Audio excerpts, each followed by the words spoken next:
MACD is probably one of the most popular technical indicators out there. There are dozens of trading strategies that utilize this tool, and to be honest, some of them are quite successful. But what if I told you that there is an indicator on TradingView that is 10 times better than the old MACD? It works very well for trading forex, stocks and cryptocurrencies, and it perfectly filters out a range market. This indicator is called the Impulse MACD, and in this video you will learn how to use it in your trading to find next level trade entries. But before we add this tool to the chart, let's first understand how a regular old school MACD functions. MACD stands for Moving Average Convergence Divergence. This indicator is a momentum oscillator. It measures both the speed as well as the rise or fall of a stock's price. Essentially, it calculates the difference between an instrument's 26 and 12-day exponential moving averages. In calculating their values, both moving averages use the closing prices of whatever period is measured. On the MACD chart, a 9-period EMA of the MACD itself is also plotted. This line is called the signal line, which acts as a trigger for buy and sell decisions. The MACD is considered the faster line because the points plotted move more than the signal line, which is regarded as the slower line. The MACD histogram is a visual representation of the difference between the MACD and its 9-day EMA. The histogram is positive when the MACD is above its 9-day EMA and negative when the MACD is below its 9-day EMA.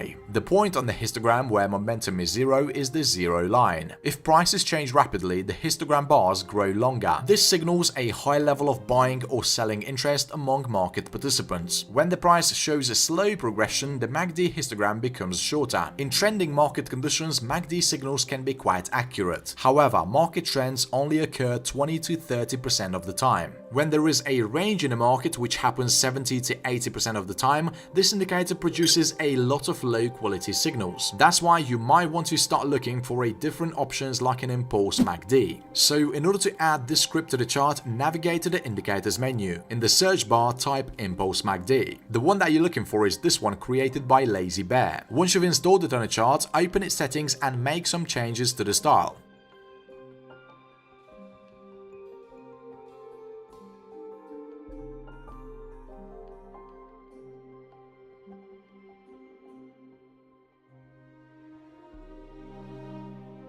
Impulse MACD is a modified MACD formed by filtering out the values in a moving average range, thereby reducing the whipsaw typical in a sideways market. How does that translate into the practice? Well, you see, when the price starts moving sideways, the histogram of the indicator and the line become flat. This way you have full confidence that you should not be opening any trades during this time. There are many ideas on how you can use Impulse MACD in technical analysis. Let me show you one of them. For this strategy, you need to open the indicators again and search for volume-based support and resistance zones. Is this one by Tommy F1001.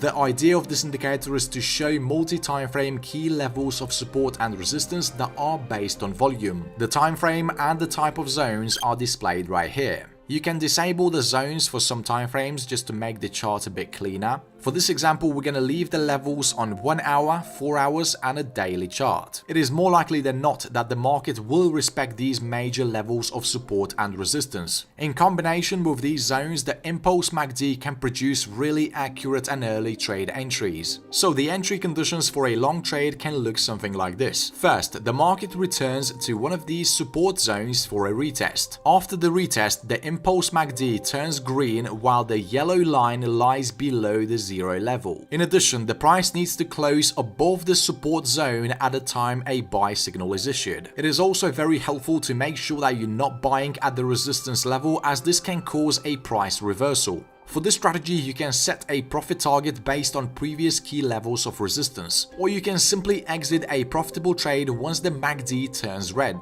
This is quite an aggressive strategy that gives early entries into the market. The risk reward can, however, be really high since the trend has a lot of potential to develop. If you're looking for a more conservative way of trading, you can enter a long trade when the MACD prints a new light green column. In addition, the bar needs to break above the yellow line. The column and the line should be above the zero level.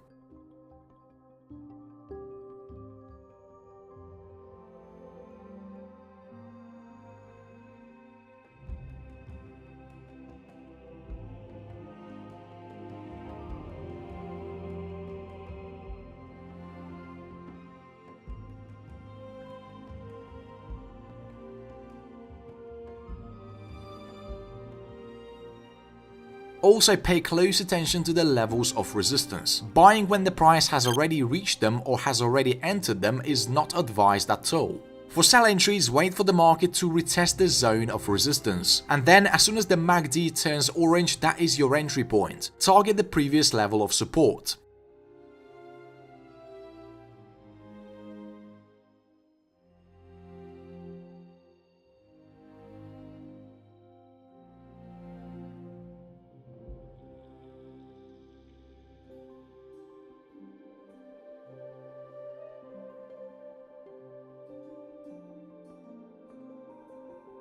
Again, this is a bit of an early entry. If you're a trend trader, you might want to wait for the MACD yellow line to cross the zero level to the downside and then enter the market once a new red bar breaks below the line.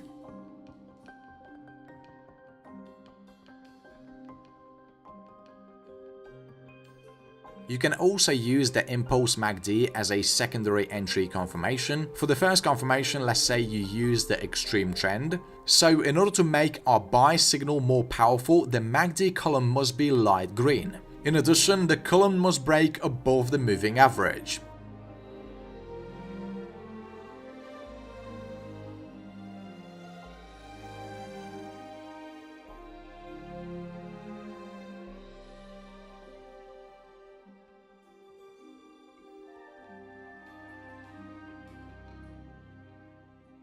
A sell signal, on the other hand, is confirmed by a red column on the impulse MACD that breaks below the line. This way you will cancel a lot of false signals that could have resulted in losses.